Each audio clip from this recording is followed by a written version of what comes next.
பொறுப்பான படங்களை தொடர்ந்து செய்யணும். அந்த படம் ஒரு கலையாகவும் பிறகு நல்ல விலையும் போகணும் அப்படின்னு நான் ரொம்ப விரும்புறேன். நல்ல ஒரு ஆக்கப்பூர்வமான ஒரு விரிந்த பொருள் கொண்ட கதைகள் வசூலாகவும் பெருசா வணிகமாகவும் பெருசா போகும்போது நிறைய பெரிய பெரிய கலைகள் வரும் நான் நினைக்கிறேன்.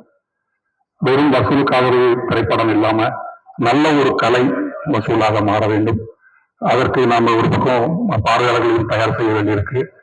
இலக்கியத்தின் மூலமாகவும் நல்ல நல்ல உலக திரைப்படங்களை காட்டுறதன் மூலமாகவும் சிறுகதைகள் கவிதைகள் இப்படி பள்ளியிலிருந்து ஒவ்வொரு பள்ளியிலுமே ரிப்பீட் கிளாஸஸ் இருக்கும். அந்த மாதிரி சிறுகதை நாவல் கவிதைகள் இருக்கலாம், வகுப்புகள் வேணும்னு நான் நினைக்கிறேன். அப்படிதான் எனக்கு தெரிஞ்சு ஒரு நல்ல திரைப்படத்தை கொண்டு வர முடியும். வெறும் பொழுதை போக்குவதல்ல திரைப்படம். இன்னைக்கு இருக்கிற சினிமா பொழுதை ஆக்க வந்திருக்கிறது. அதனால நம்ம அந்த பொறுப்போட செய்யணும்னு நினைக்கிறேன். பாடல்களும் அப்படிதான் இருக்கணும்னு நான் நினைக்கிறேன். ஒரு சமூக கருத்து இயங்கக்கூடிய திரைப்படத்துல என்னுடைய பாடல்கள் இருக்கும் அப்படின்னு ஒரு பெரிய விருப்பம் எனக்கு ஓடி வரும்போது இருந்தது. அது இன்னும் தொடர்ந்துட்டு நம்புறேன். அந்த வகையில் இந்த மங்கை ஒரு சிறப்பான திரைப்படம். இதுல ஒரு பாட்டு நான் எழுதியிருக்கேன், அந்த ஈழமாயிலோ அப்படின்ற பாடல். அது பாடல் எழுதும்போது அந்த தமிழ் நம்ம நாட்டார் மரபில் இருக்கக்கூடிய பெண் தெய்வங்களை பற்றிலாம் ஒரு அடிக்கிட்டே போகலாம் அப்படின்னு தான் யோசிச்சேன். முதல்ல வைதிகம் அல்லாத பெண் நாட்டார் தெய்வங்கள் இருக்கணும் பாட்டுக்குள்ள அப்படின்னு சொல்லிட்டு முயற்சி பண்ணும்போது அது நிறைய பேர் வந்தாங்க. ஆனால் அது ஒரு பட்டியல அந்த பாட்டுக்குள்ள அமைஞ்சு போயிடும் அப்படிங்கிறதுனால எல்லாத்தையும் எடுத்துட்டு தமிழின் தொன்மமாக அல்லது தமிழ் நிலத்தின் தொன்மமாக இருக்கக்கூடிய கண்ணகியை மட்டும் வச்சுக்கலாம். பிறகு இந்தியாவுக்கும் சரி உலகத்திற்கும் சரி தேவைப்படுகிற புத்தரின் போதனைகள் எல்லாருக்கும் தேவைப்படுது இல்லையா? அவர் புத்தருக்கு பின்னாடி அவருடைய மனைவி யசோதரா இருந்தாங்க. ஆமா, அப்படி ஒரு பெரிய தம்மத்தை கொடுத்த ஒரு புத்தருக்கு பின்னாடி அவரை மட்டுமே எண்ணிக்கொண்டிருந்த அவருடைய மனைவி இருந்தாங்க. சரி, அவங்க மட்டும் தேவைப்படுறாங்க, அவங்களும் இந்த பாடலுக்குள்ள பதிவு பண்ணலாம் அப்படின்னு நினைச்சேன். ரெண்டு மட்டுமே இந்த பாட்டுல நாங்க கொண்டு வந்திருக்கோம். அந்த பாட்டோட முதல்ல வரக்கூடிய அந்த ஈழம்மா அப்படிங்கிறவங்க தமிழ் தொன்மத்தில் இருக்கக்கூடிய ஒரு நாட்டார் பெண் தெய்வம்.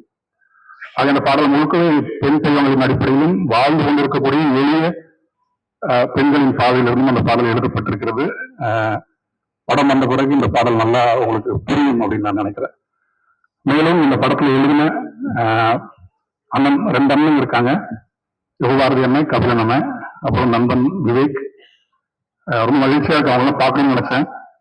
நான் கபிலன் அண்ணாவோட தீவிரமான ரசிகன். நம்ம அண்ணன் ஒரு முறையா நேரில் இங்க பார்த்துடலாம், மேடைக்குள்ளான்னு பார்க்க முடியல, நேரில் போய் பார்த்துக்கிறேன்.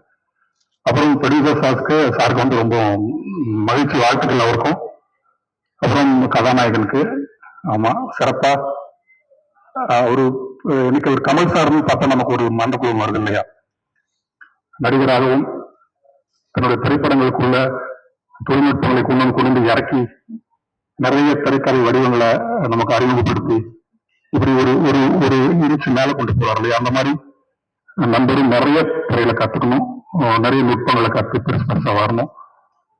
வெறும் பொழுதுபோக்கு மட்டும் சினிமா இல்லை அப்படிங்கிற நம்பர வேணாலும் அவனால நீங்களும் அப்படி இருக்கணும்னு நினைக்கிறேன். மற்றபடி அவ்வளவுதான். எல்லாருக்கும் என்னுடைய நன்றி. இந்த நேரத்துல ஆனந்தி மேம் ஒரு பாட்டு பாடி இருக்காங்க, வெல்கம் சிங்கர் ஆனந்தி. ஆமா, ஒரு மதிப்பு எல்லாருக்குமே ரொம்ப மகிழ்ச்சி, ரொம்ப நன்றி, வாழ்த்துக்கள். நண்பன் டீசன் அந்த அவருடைய மெட்டு கேட்டீங்கன்னா ரொம்ப சிரமப்பட வேண்டியதில்லை. மெட்டு போய் நமக்கு மண்டையில பதிஞ்சிடும்.